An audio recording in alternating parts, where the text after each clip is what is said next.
Hi, beautiful friends. My name is Jacqueline Rose, and I do not think it's a coincidence that you're here. I think you're meant to be here. So if this message resonates with you, please click like and subscribe to my channel. This channel is about everything spiritual and much, much more. So today I had this concept. Are you angry about the situation that's going on? Are you angry about the story that you tell yourself? Okay. So for instance, forever I told myself the story about my husband, that he always was very critical of me. He never noticed all the things that I did. He wasn't very appreciative of all the hard work that I do in my life, right? For our family. This was several years ago. This was a story that I constantly told myself over and over again. And that inner critic, that voice inside my head is what I was fucking mad about. It was this inner dialogue that happens. First of all, notice that there's inner dialogue going on. Do you notice there's a little voice inside of your head telling you bullshit? Notice that. Be aware of that inner dialogue, that talk, that ego. Okay? So I became aware of this inner chatter that I'm always constantly talking to myself. I would talk out loud and talk to myself in my head. So I realized that there was a theme to this voice, and the theme was that I wasn't good enough. And the story I told myself is my husband did not think I was good enough. So what I did is starting to observe those thoughts, listen to them. What is my mind doing? What is it creating? What is it saying? How is it talking? I need to bring awareness to that inner dialogue.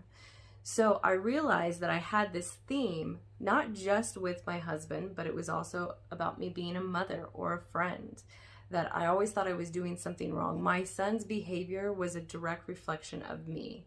And people would look at me or they would think a certain way and I wasn't good enough. That's exactly what the dialogue constantly told me.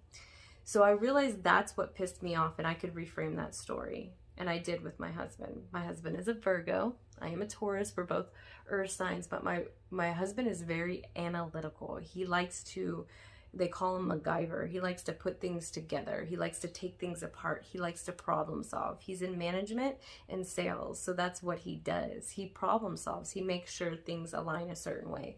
So his brain comes in and just works that way. No matter if I've cleaned the whole house, he's going to see the thing that's out of place. That's how he works. And I used to tell myself that it's not good enough. It's never good enough for him. But that may not be the truth of it.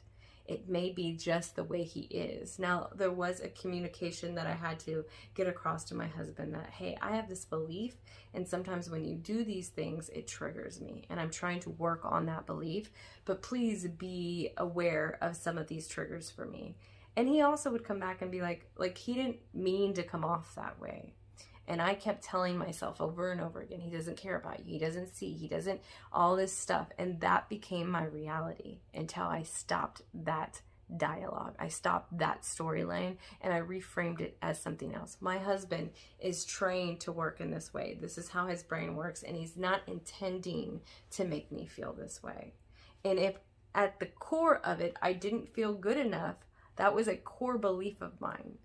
And because of that core belief, I believe that in every situation. If I never believed that in the first place, those situations wouldn't have occurred because it would never triggered me, right? It's always the outer reality, your world, everybody that's in your world, speaking and talking and doing and triggering you, is always a reflection of what's going on inside. But you got blind spots to this, so you don't always see it. Look at me with my finger.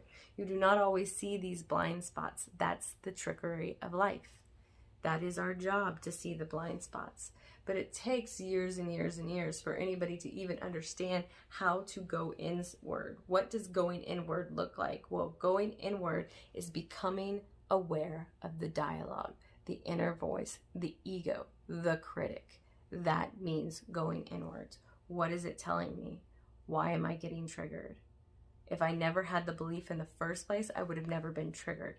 So it all comes back to what our beliefs are. So I really felt like I needed to share this for some reason.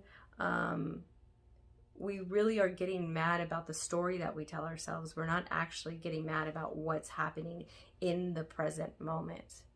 In the present moment, your son, your daughter, your mother, Somebody could have a meltdown, but the story you tell yourself, she always has a meltdown, she can't keep her shit together, this means I'm a bad mom, they never say, that dialogue is what upsets you and triggers you.